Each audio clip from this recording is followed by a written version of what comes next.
रघु और प्रीति जंगल की सैर करते हुए एक पुरानी हवेली तक पहुंचते हैं।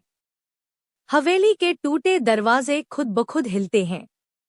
प्रीति डरी हुई आवाज, रघु, मुझे अच्छा नहीं लग रहा, चलो वापस चलते हैं। रघु मुस्कुराते हुए, अरे डर मत, बस देख कर निकल जाते हैं। अंदर पहुंचते ही एक ठंडी हवा का झोंका उन्हें छू जाता है। दीवारों पर पुराने खून के निशान हैं। तभी एक आवाज गूंजती है, तुम यहाँ क्यों आए हो?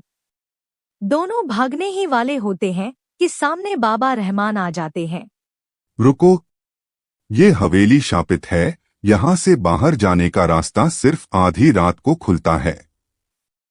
लेकिन तब भूतनी सबसे ज्यादा क्रोधित होती है। रात होने पर दरवाजे अपने आप खुलते हैं, लेकिन भूतनी उनका पीछा करती है। आखिरी पल में बाबा रहमान मंत्र पढ़ते हैं और दोनों को हवेली से बाहर धकेल देते हैं।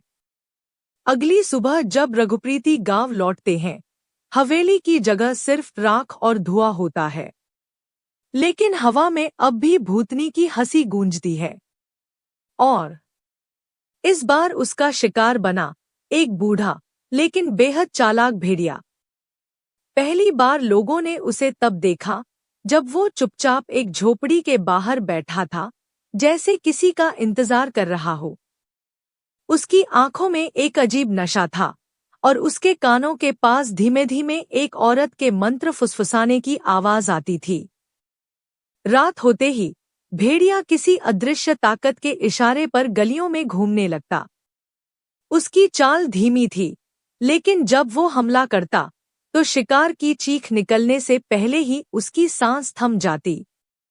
कुछ बहादुर गांव वाले मशाल लेकर उसका पीछा करने निकले।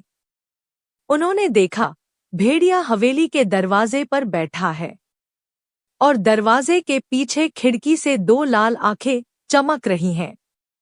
अचानक हवा का एक तेज झोंका आया और वो आंखें बाहर आ गईं। एक लंबी चुड़ैल जिसके बाल जमीन पर घिसट रहे थे। उसने मुस्कुराकर कहा, तुम लोग मेरी शिकारगाह में आ गए हो। इसके बाद न मशालें जल रही थी, न आवाजें, बस अंधेरा और हवेली के अंदर से भेड़िए की गुर्राहट। आज भी जो भी उस हवेली के पास से गुजरता है, उसे लगता है कि कोई अदृश्य हाथ उसके कंधे पर रखा है और कान में कोई धीरे से फुसफुसा रहा है, अब तुम्हारी बारी है।